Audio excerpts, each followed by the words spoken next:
Amados hermanos, Dios les guarde y les bendiga, es mi deseo.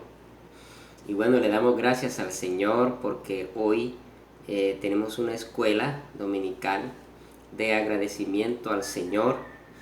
Y bueno, estaremos en familia compartiendo un almuerzo a través del cual le decimos al Señor que estamos agradecidos con Él porque Él es nuestro sustentador.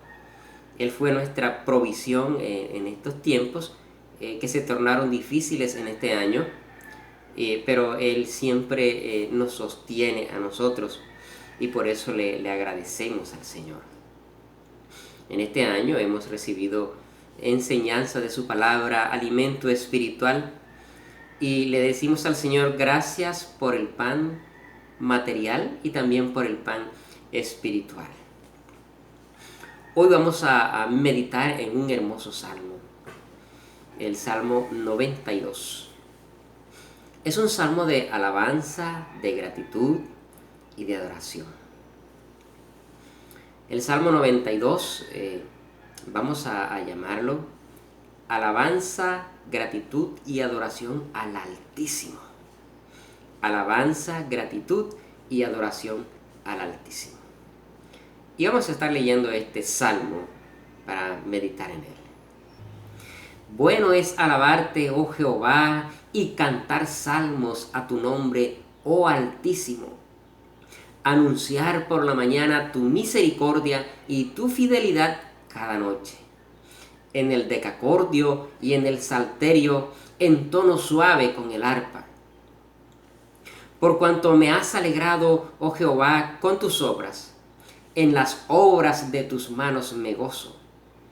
Cuán grandes son tus obras, oh Jehová, muy profundos son tus pensamientos. El hombre necio no sabe, y el insensato no entiende esto. Cuando brotan los impíos como la hierba, y florecen todos los que hacen iniquidad, es para ser destruidos eternamente. Mas tú, Jehová, para siempre eres altísimo. Porque he aquí tus enemigos, oh Jehová, porque he aquí perecerán tus enemigos. Serán esparcidos todos los que hacen maldad. Pero tú aumentarás mis fuerzas como las del búfalo. Seré ungido con aceite fresco. Y mirarán mis ojos sobre mis enemigos. Oirán mis oídos de los que se levantaron contra mí, de los malignos. El justo florecerá como la palmera, crecerá como cedro en el Líbano, plantados en la casa de Jehová, en los atrios de nuestro Dios florecerán. Aún en la vejez fructificarán, estarán vigorosos y verdes. Para anunciar que Jehová mi fortaleza es recto, y que en él no hay injusticia. Que Dios nos bendiga por medio de su preciosa palabra. Amén. Hermanos, hoy queremos meditar en este salmo. Alabanza, gratitud y adoración al Dios Altísimo. Y bueno, el salmista eso es lo que hace con este hermoso salmo. Bueno, el pastor Elder domingos atrás nos hablaba sobre la estructura del quiasmo o la figura literaria del quiasmo, y que es una forma que utiliza el salmista para mostrarnos una verdad, para enseñarnos a nosotros el meollo de la composición poética que está mostrando. Y bueno, este salmo, el Salmo 92, también tiene una estructura poética interesante que busca llevarnos a nosotros a un centro o al centro de lo que es el salmo. Entonces vamos a hacer uso de esta estructura para meditar en el salmo, teniendo en cuenta que bueno, para nosotros las poesías comunes en nuestro medio se compone de rimas y que tienen su analogía fonética. Por ejemplo, el poema Del cielo cayó una rosa, mi madre la recogió, se la puso en la cabeza y qué linda le quedó.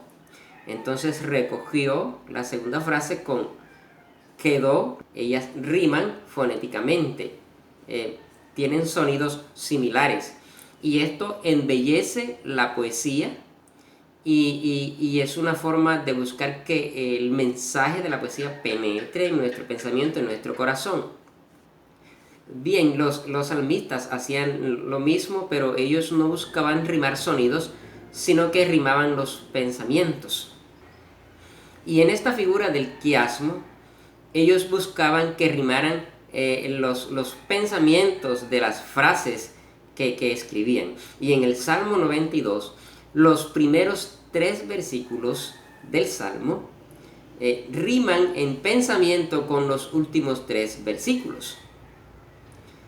Y los versículos siguientes, el versículo 4, 5 y 6, riman con el versículo 10 y 11. El versículo 7 con el 9 y el versículo 8 es el centro.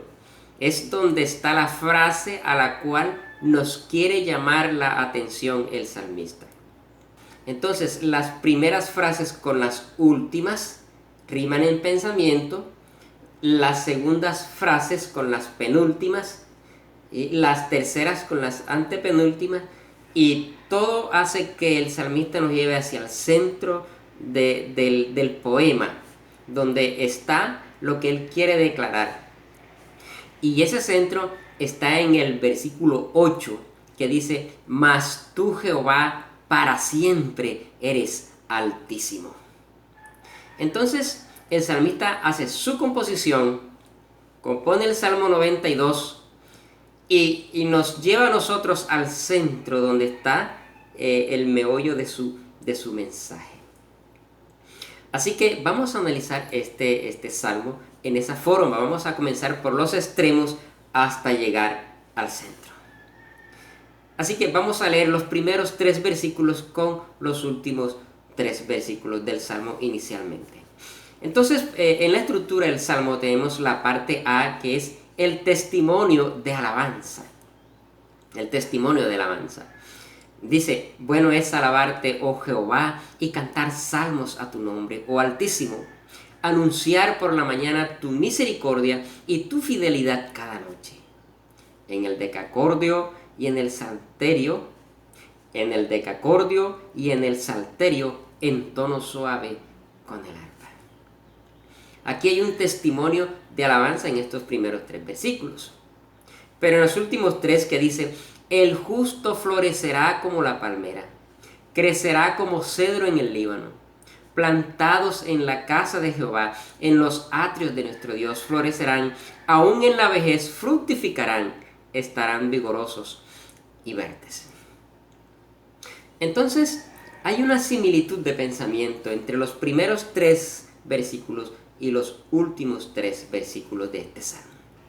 Y los primeros 3 versículos hablan de esa alabanza, de ese testimonio de alabanza que se da por la fidelidad y por la misericordia de Dios y que debe hacerse, dice el Salmo, por la mañana y cada noche.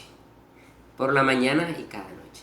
Y aquí hay otra figura que busca los extremos para darnos a comprender que todo el día debemos vivir una vida agradecida con el Señor. Toda la vida debemos vivir una vida agradecida con el Señor y usar instrumentos musicales para presentar esa alabanza, esa actitud de agradecimiento al Señor, porque su misericordia y su fidelidad ha sido por la mañana y por la noche en todo tiempo.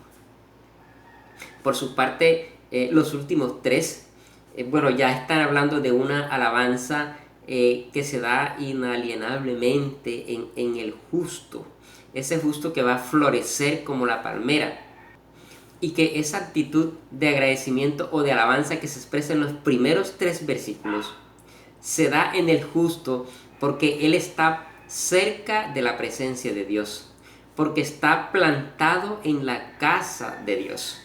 Y por eso el justo crecerá como el Líbano, y de esa manera él alaba al Señor.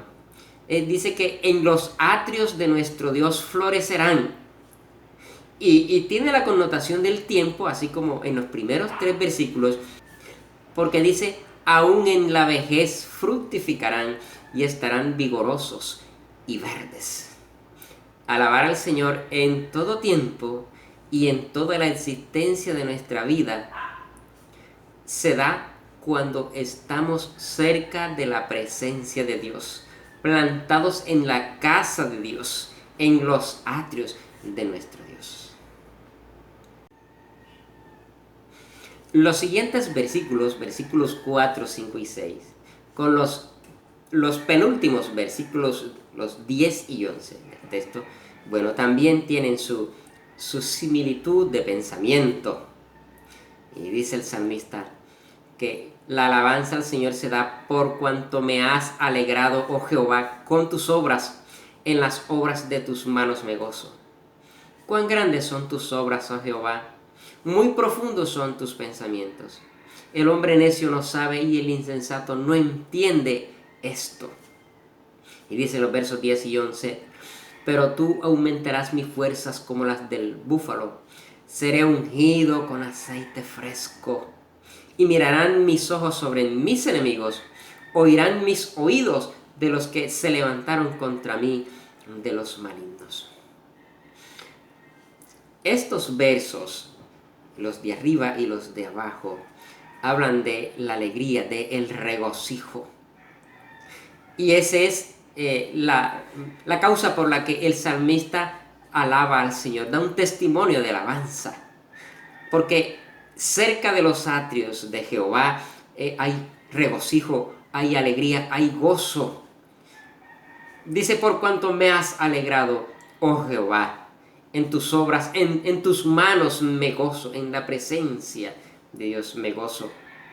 Y el cuadro es como una familia que está alrededor de la mesa, recibiendo los beneficios, el sustento de su Padre Celestial. Y entonces nos alegramos en el Señor y nos regocijamos porque sus pensamientos son muy profundos, porque no podemos comprender cómo Dios ha sido con nosotros en medio de una pandemia, en medio de tiempos tan difíciles, donde baja la economía, donde todo se va al suelo, bajan los poderes, pero Dios está allí. Y dice, has aumentado mis fuerzas como las del búfalo, por eso me alegro, por eso me gozo, seré ungido con aceite fresco. Y mirarán mis ojos sobre mis enemigos. Y el insensato no entiende esto. Pero nosotros podemos comprender que aunque los pensamientos de Dios sean tan profundos, Él nos ha sustentado y nos ha dado alegría en medio de esta pandemia. Y por eso le damos gracias a nuestro Señor. El regocijo en la presencia de nuestro Señor. Los siguientes textos que tienen su rima de pensamiento son los versos 7 y el verso 9.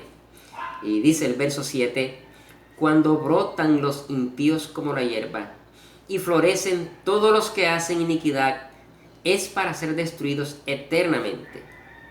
Y el verso 9 dice, porque he aquí tus enemigos, oh Jehová, porque he aquí perecerán tus enemigos, serán esparcidos todos los que hacen mal. Y entonces aquí el salmista echa una mirada a su alrededor y se da cuenta que hay unos impíos que brotaron y que están frescos y verdes como la hierba y que florecen, pero que además de ello hacen iniquidad y no se regocijan ni se alegran en Dios, en el Padre Celestial. Pero ellos son como la hierba. Y el salmista así los ve. Y son aquellos que se han alejado de Dios, que le dieron la espalda a Dios, que se convirtieron en enemigos de Dios. Y dice el salmista que estos perecerán y que serán esparcidos todos los que hacen maldad. Y cuando uno ve esto y se da cuenta de lo especiales que somos para el Señor, no queda más sino decirle al Señor: Señor, estamos agradecidos contigo, porque no somos como esta hierba, que está verde por un momento, pero que es una frescura aparente y que luego estará seca. Y estos versículos lo que están diciendo es que aunque hayan enemigos, aunque hayan dificultades, aunque hayan pandemias, la victoria es de Dios. Dios es el victorioso. Nuestro Dios es el Dios de victoria. Los enemigos de Dios no son los protagonistas de la historia. Los enemigos de Dios, los que viven en la corrupción, los que viven en la maldad, ellos no son los protagonistas de la historia. La victoria es de nuestro Dios. Y aunque los veamos verde como la hierba, se secarán. Serán esparcidos todos los que hacen maldad. La victoria es de nuestro Señor. Aleluya. Amén. Y bien, hermanos, el hecho de que podamos tener un testimonio de alabanza, de que podamos tener un corazón agradecido con el Señor y de que podamos crecer en la presencia de Dios y en todo momento vivir una vida de alabanza, de gratitud al Señor, aún en la vejez. Y de que nos podamos alegrar, tener regocijo en la presencia de Dios, regocijarnos en el Señor, que en medio de dificultades aumentó nuestras fuerzas como las del búfalo y nos ungió con aceite fresco, y de que podamos comprender que aquellos que hacen maldad, que han florecido, que es un florecimiento aparente y sean esparcidos los que hacen maldad, nos lleva a nosotros a la parte central del salmista. Todo esto, desde los extremos, nos muestra la adoración al Señor. Y dice el verso 8, mas tú, Jehová, para siempre eres altísimo. Y este es el espacio para la adoración. Allá nos quiere llevar el salmista, a la adoración. Y toda esta construcción literaria de que primero alabemos al Señor en todo momento, con acción de gratitud, y que luego nos regocijemos en el Señor, porque nos da fuerzas como el búfalo, porque hemos sido los ungidos con aceite fresco, y que hayamos visto la especialidad nuestra al ser escogidos por el Señor, en contraste con el malvado, que aunque florece momentáneamente perece. Ahora llegamos a la adoración al Señor. Y la adoración es ese espacio donde nosotros reconocemos que Dios es el Altísimo y nosotros somos tan pequeños. Y nos rendimos a sus pies. Nos rendimos a los pies de Jesús. Toda esta acción de gratitud, todo este regocijo, toda esta comparación por ser escogidos por el Señor, a nosotros nos lleva a adorar a nuestro Señor. Yo no sé usted cada cuánto usted se rinde en adoración al Señor, se humilla ante el Señor. Yo no sé la gratitud suya al Señor, en qué forma lo hace, en qué forma usted se humilla, reconociendo que Dios es el Altísimo. Pero este es el llamado del salmista. Y eso es lo que él hace ante Dios. Mas tú, Jehová, para siempre eres altísimo, para siempre en contraste con sus enemigos, los que hacen maldad, que florecen temporalmente, pero perecen. Es así entonces que el salmista nos invita a comenzar agradeciendo y alabando a nuestro Señor. Pero también nos invita al regocijo después de un testimonio de alabanza, a vivir una vida llena de gozo por el sustento que Dios nos da, porque Él nos alienta y nos da fuerzas como las del búfalo, porque nos ha escogido. Cuando dice, seré ungido con aceite fresco. Y cuando además el salmista ve la victoria de Dios, que tenemos un Dios victorioso, un Dios que está por encima de sus enemigos, somos invitados a la adoración de Dios. Comenzamos con la gratitud, seguimos con el regocijo, luego seguimos con la especialidad de un Dios victorioso sobre los que hacen maldad, para terminar adorando a nuestro Señor. Mas tú, Jehová, para siempre eres el Altísimo. Amados hermanos, les animo a vivir siempre una vida de gratitud, una vida de alabanza en todo momento, mientras trabaja, mientras se baña, mientras consume los alimentos, mientras estudia. Día y noche usted puede comprobar la misericordia y la fidelidad de Dios, y que Dios le ha escogido y le unge y le da fuerzas como el búfalo. Y mientras usted puede notar la victoria de Dios sobre sus enemigos, usted debe vivir siempre una vida de adoración, donde usted se humilla delante de su Señor y rinde su vida a Él. Que Dios les bendiga, amados hermanos. Y agradecemos a nuestro Señor, porque en este año Él fue nuestro sustento. En este año Él fue nuestro proveedor. Y por eso le alabamos día y noche y nos regocijamos. Y comprendemos que hemos sido llamados a sus caminos, a estar en su presencia, a ser ungidos con aceite fresco. Y espero que Dios les bendiga en este fin de año. Que Dios prospere su vida y que para el próximo año, pase lo que pase, podamos seguir regocijándonos en nuestro Señor. Una vida de gratitud y una vida de adoración a nuestro Señor. Que Dios nos bendiga. Amén. Amén.